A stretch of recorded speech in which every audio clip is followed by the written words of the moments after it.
Hello Paul and the community of developers who is interested in a Raspberry Pi.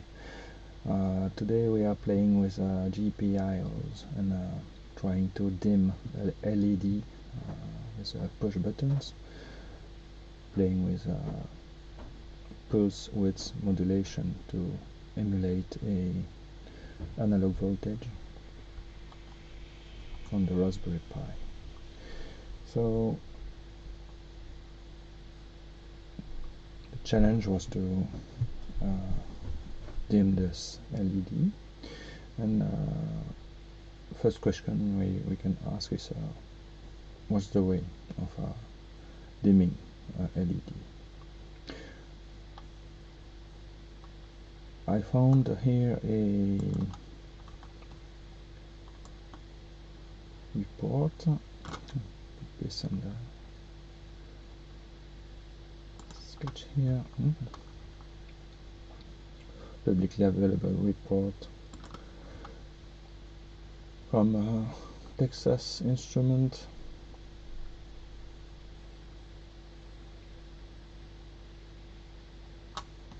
The i57 was one of my first calculators. It was a LED display back in that time, not LCD, LED display. So this report is publicly available and written by the most excellent Texas Instrument engineers, I guess: Hardy, Wu, Charles, Chen, Kenneth, Du, Shawn, Ding, Alex Wang. So I took the freedom here to have a look at this and just show you, because there is an interesting graph here about first, of course, it's very interesting, but a little bit out of the scope for now. This is what interests me here. It's about the perception of a human eye.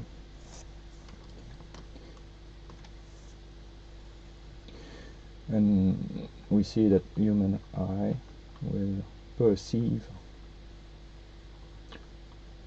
brightness in a logarithmic way,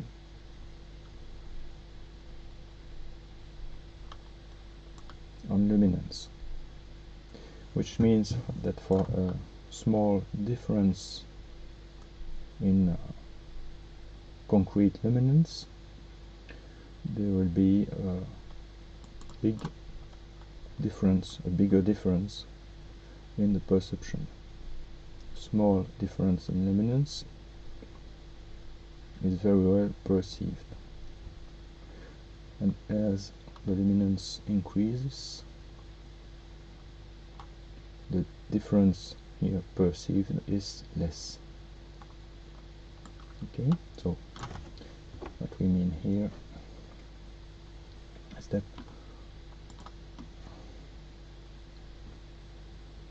if we have this logarithmic perception with luminance here and perceived brightness, a small delta in luminance will give a bigger delta in perception. For the same delta here in the extreme range of luminance, maximum luminance, the perceived delta will be much less. Okay, so it's like most of us, we are more sensitive to little details than to the big picture.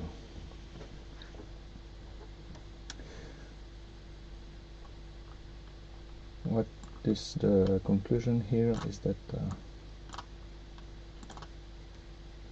if you want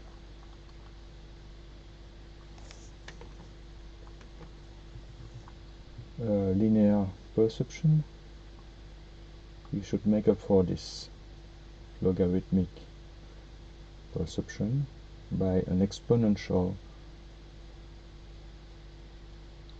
dimming of the LED. Because if you have here a linear dimming of the LED, the result will be here a logarithmic brightness perception. Okay, you won't have a linear perception of the difference. On the contrary, if we take an exponential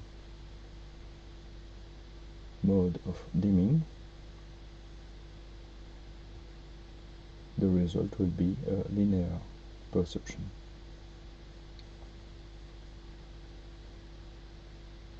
That's the point here. So it means that we should have an exponential function to translate the difference in our steps, because Paul asked us to make 8 steps dimming. Each steps will have a corresponding value here computed from a logarithmic scale, or exponential scale, sorry.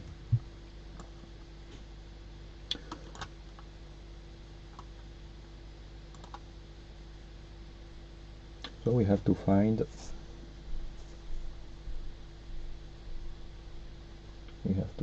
here a function that gives us a logarithmic, an exponential result.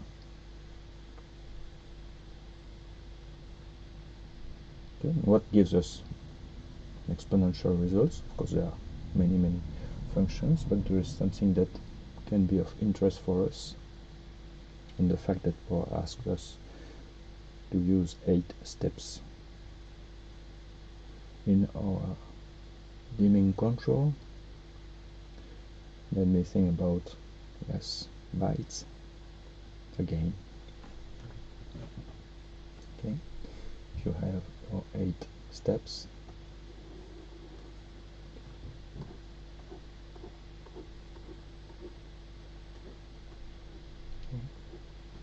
there's a position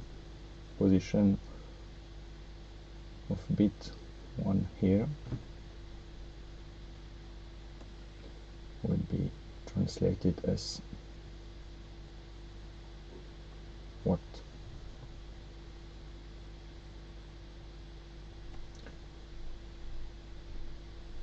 To exponent 0, position 0, position here, second position, which is position 1, position 0, position 1 would be 2, exponent in 1 will be 2. Okay. 1, 2. Rank number 2. If you have your bit here, it will be 2 exponent 2, which is 4. 3. If your bit is here, 2 exponent 3, 2 cube will be 8, etc. till 256.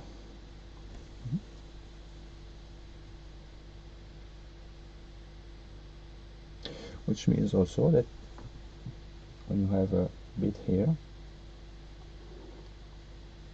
you can use shift operator to go back, to go to 1 bit to the left, which I can show here.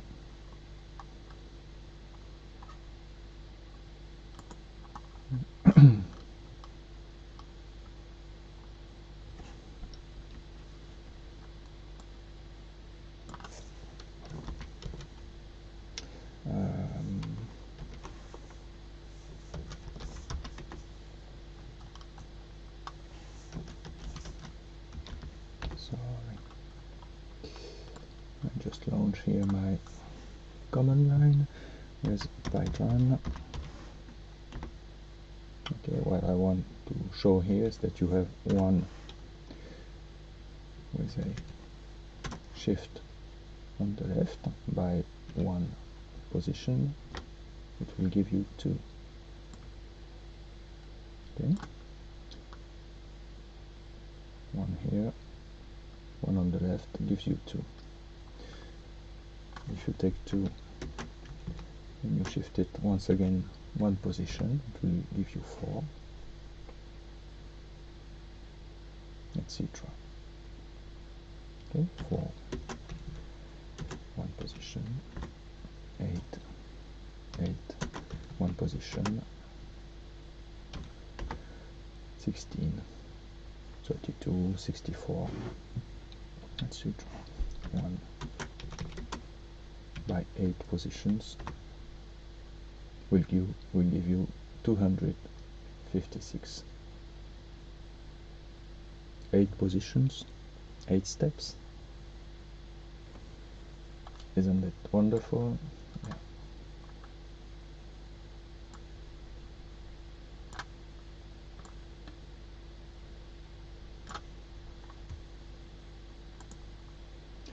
If you want to show this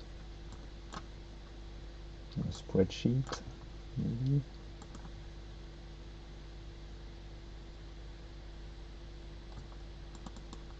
Take the first position, take the positions here. Bit wrong.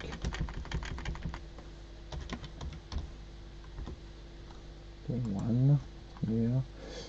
Next one will be previous plus 1. Okay. Up.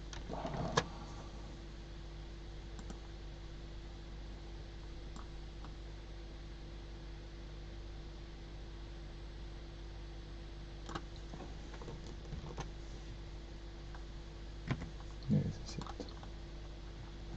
Okay, those are my positions.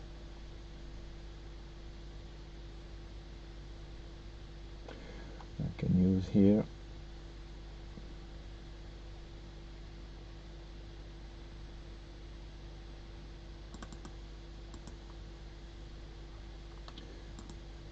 this cell, sorry, equal this cell, which will be used as the exponent for 2.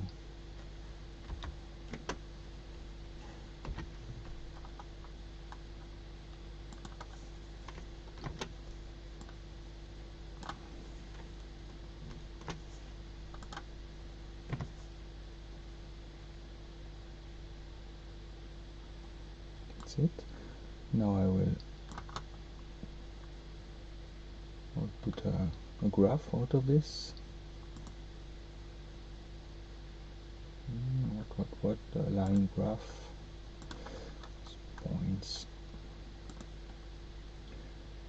columns. The first column has tags here. Yep, okay. And you see the most excellent exponential here.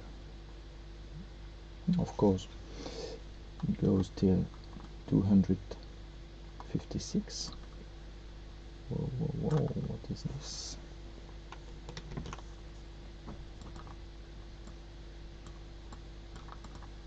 Just want to move this.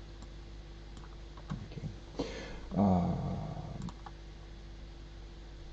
And I need to translate this to a pulse duty cycle, which will go from 0 to 100, of course. So I need the values here that range from 0 to 100, 100%. Okay, my maximum value is 256.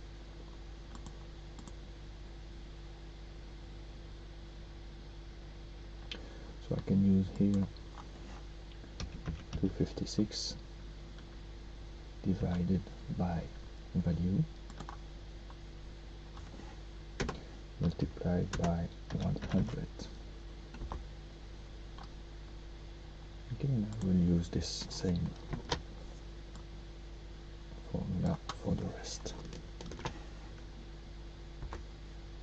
Whoa, whoa, whoa. What is this? What did I miss here?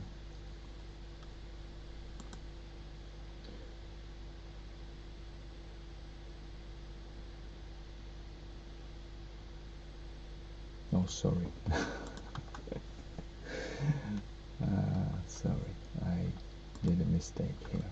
It's not this way. It's divided by 256, of course. That's it. Now I have to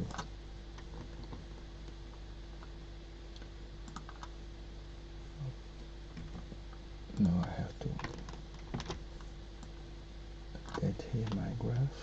That's it. Sorry. And that's it. We have maximum value of 100 here, and a range from first position to 8th position.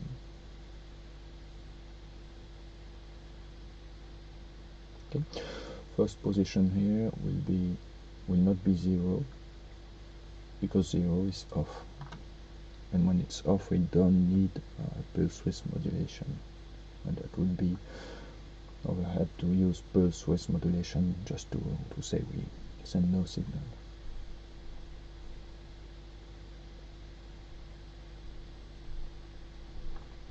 And that's it. Okay. Now my installation is this. Okay.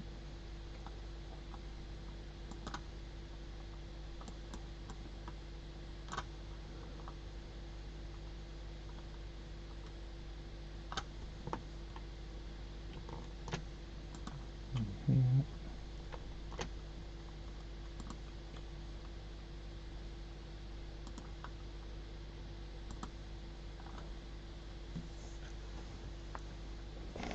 I will describe the pin connections so that you can follow on the board here.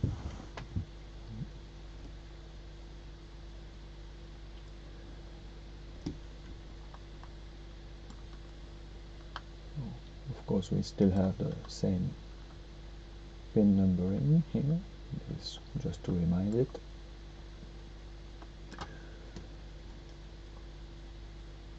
I will start from ground. Pin number 6.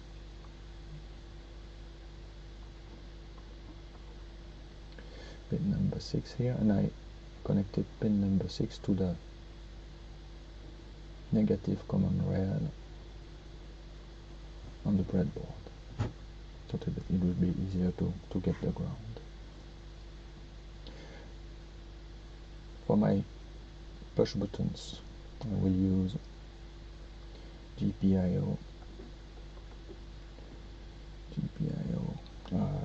which is 23, which is pin 16. Okay.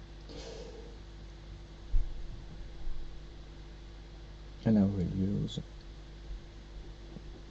GPIO pin 25, which is pin number 22. Okay. So from 23, I will connect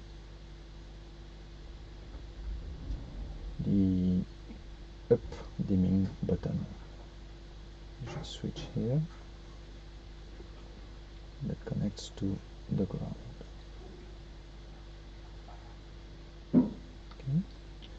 this up. I call this up button. GPIO 25 will be here. I'll try to keep the geographic position of the elements on the board. Be connected to the ground too. Bridge here, and I call this dome button. Okay, this is for the buttons. Now for the LED, I take the other side of the board and I use GPIO 26, which is pin number 37. I'll take the ground here on the 39.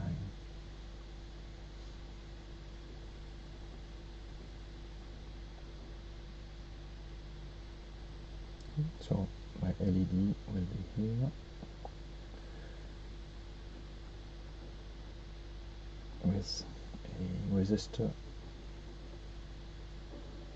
of 220 ohms here.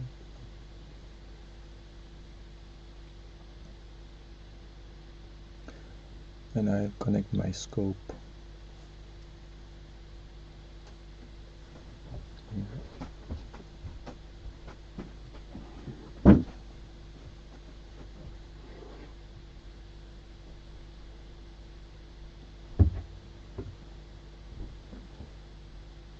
To watch the pulse width modulation.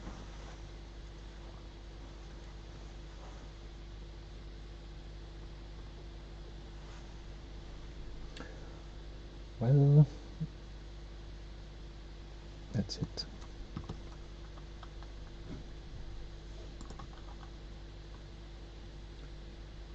Okay, now next step.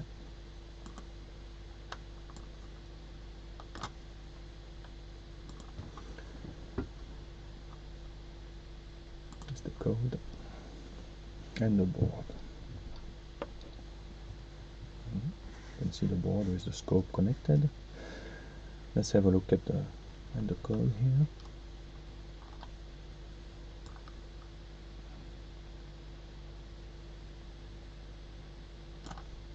Okay, so of course we import GPIO, import time, we set the values for the different pins. LED will be 37 as stated before. The in button up, call it in because it's a input signal, in button up will be 16 and in button down will be 22. Yes, that's what we said. I check on the diagram here. It's consistent. We'll have a flag here to keep track of the current state of the button, because this time I will not use yet the callback method system or callback method approach. I'll still use the classical approach that we discussed in a previous lesson, just to make it clear for people who don't have the habit of those callback functions. I will make another version soon when I get time. I have to grab time here and there for the moment. It's almost like stealing time from the production time. I guess it's the same for everyone. Some people say I'm just playing around with a Raspberry Pi, but it's like some kind of meditation sometime. Initial brilliance.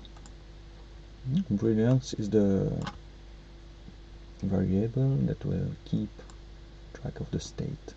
So it will be this variable that will range from 1 to 8 when not 0. So it will represent the 8 states of our dimmer. Then we have the setup for the different components. We work in the board approach. The LED is in out mode, and we use the internal resistor of the pull-down buttons here. Okay, this is like we did in the previous talk. We have here the try except block, which allows us to get out of the loop, infinite loop, and inside of the loop, what will we do? We have to check two things. We have to check state of up button and the state of down button. Are we pushing, are we pressing up button, or are we pressing down button? So it's almost the same code in both cases. We read the value for the up button, and we can detect that the button is pressed if the value is low and the button state recorded is true, which will correspond to the first press, just to avoid toggling if we keep the button pressed too long. Okay. Then we, as I stated before when I exposed the problem of the exponential dimming, when the LED is off, it's off. Okay, so when brilliance is 0, we have to turn on the LED and start up the PWM process, pulse width modulation process. If brilliance is 0, there's no use of using the pulse width modulation. 0 is 0. Okay, so we could be in a state where the PWM is already started, and if it's already started and we try to start it, that will be a problem. So we will try to initialize here the pulse width modulation on the LED. Okay, if it's turned on already, it will just be an exception. It will not block the program. When this system is turned on, we can start the system. Okay, we can start it, and then we will define the brilliance. Yeah. So the brilliance will be minimum 1, or the brilliance that we shift 1 bit on the left. Okay, we use here minimum 1 because if you shift 0 to the left, it stays 0. 0 is not a bit, it's nothing. So you cannot use the bit shift operator on a 0 value, of course. And we also have a maximum. We don't want to go above 256. So this will be our brilliance increment. Okay, afterwards we can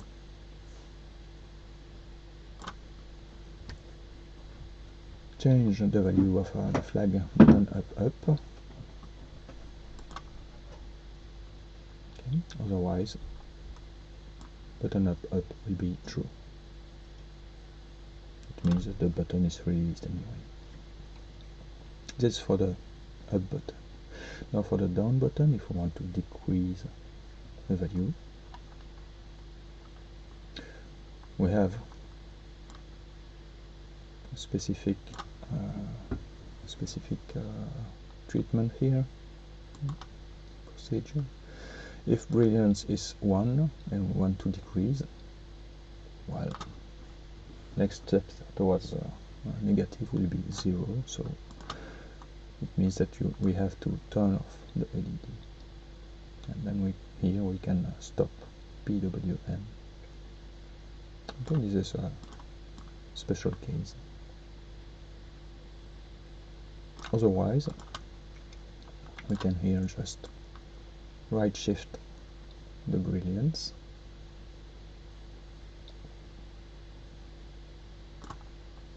and then here the treatment for the flag up down, once again to avoid toggling between the two.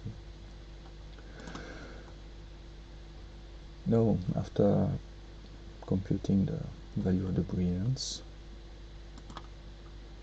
we will adjust duty cycle, but we adjust duty cycle only if brilliance is above 0, because otherwise we don't play with the duty cycle. Okay. Just for debugging purpose, here I print off if brilliance is not above 0. If it's above 0, we compute the duty cycle, as I showed you on the spreadsheet here. We'll divide the value of brilliance, which ranges from 1 to 256, by 256 multiplied by 100. Print out the duty and the brilliance here, and we change the duty cycle. Okay, and we sleep about half a second, and that's it.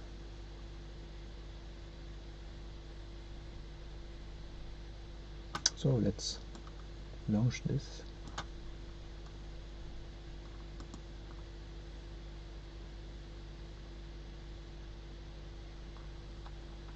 Oh, it's off. Yes, it's off. Okay, so now I will press. Oh, you can see here the value on the oscilloscope. This one.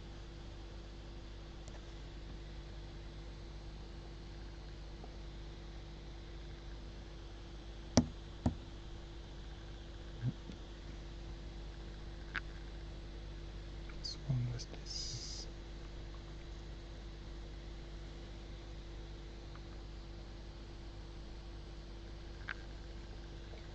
It's not reading. I will start it up again. Up. Sorry.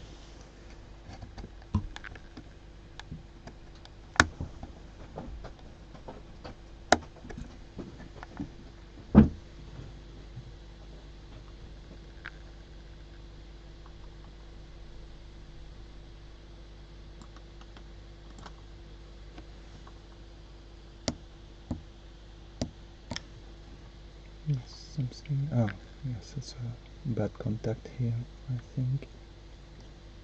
Yes, it was just a bad contact. Yeah.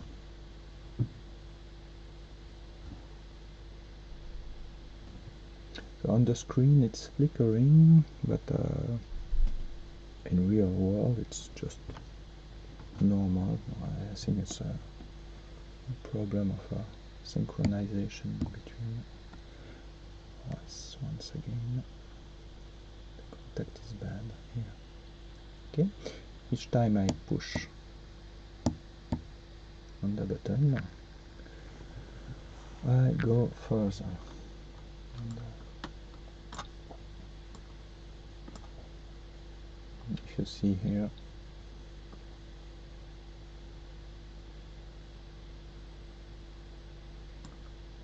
this is the value, expected value here, 25, then it would be 50 and then 100. Next push, 50 and then 100. And if I push once again, it doesn't go further, of course, because I put a limit. Now if I decrease, 50, 25, I put the spreadsheet here, 12,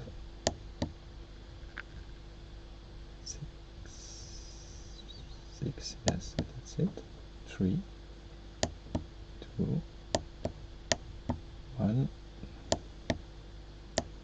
and 0. And it's off.